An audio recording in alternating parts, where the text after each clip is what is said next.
Take one. Yeah, but definitely the big day outs was... Big day outs, that was it for us. Every time we got the call to do them, we were like, okay, the year's done, that's set, great, big day out. And that when What Are Rock Stars came out and Dirty Jeans was huge, we had the midday slots and we were first band on the huge stages, the blue and orange, so we were there. And some bands would be like, oh, we don't want to be the first ones on, you know.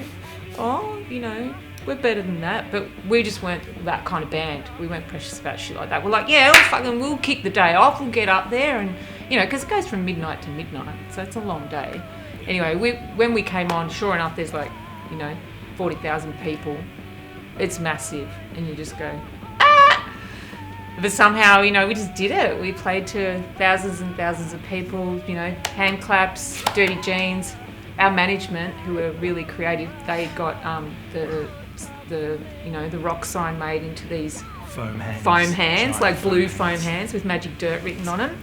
And you can put your little hand through it and hold it in the air. So there was these blue foam, you know, yeah, in the crowd. But yeah, we had such a great time. You know, from then to throughout all the 2000s, we were just, it was big day outs, more festivals, more touring. We went overseas. It was just like on the back of What Are Rock Stars, everything just took off. The second wave of our career just shot up. It was just crazy. I think back on that now, yeah, with the COVID pandemic, it's like, I'm so glad that we got to do that, so grateful, feel so lucky, because you have memories now of that time, and there was nothing like it. It's scary to think that it might not happen again, or it might be... And it was wild. Quite different. It was wild. It was wild too, because you had people's undivided attention. They didn't have phones. Yeah.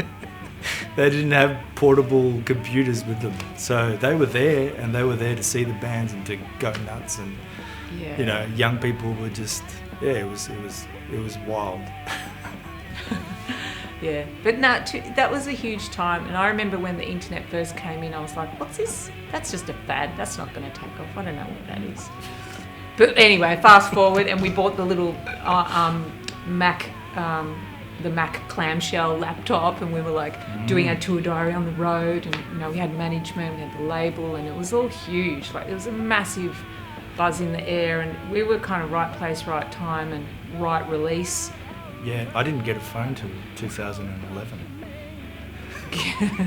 I stayed away from that shit for ages. Yeah. I was actually kind of like against it. But I know that the band were, you know, we had a website and we were doing the social media stuff early-ish, but I don't think it ever affected us, because we come from a different era where that stuff was, you know, we had fanzines and posters.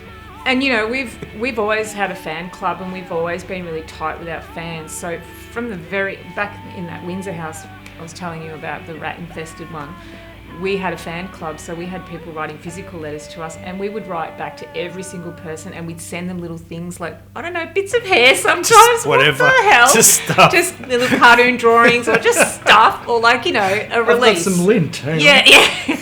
Or just a bit of, I don't know, vinyl or something. Yeah. Anyway, so we were constantly in contact with we were in close contact with our fans, and we really kind of treasure that relationship. So that's just morphed now into the way that we communicate with each other. So we're always on Instagram, commenting, always on our Facebook, saying hi to people, you know.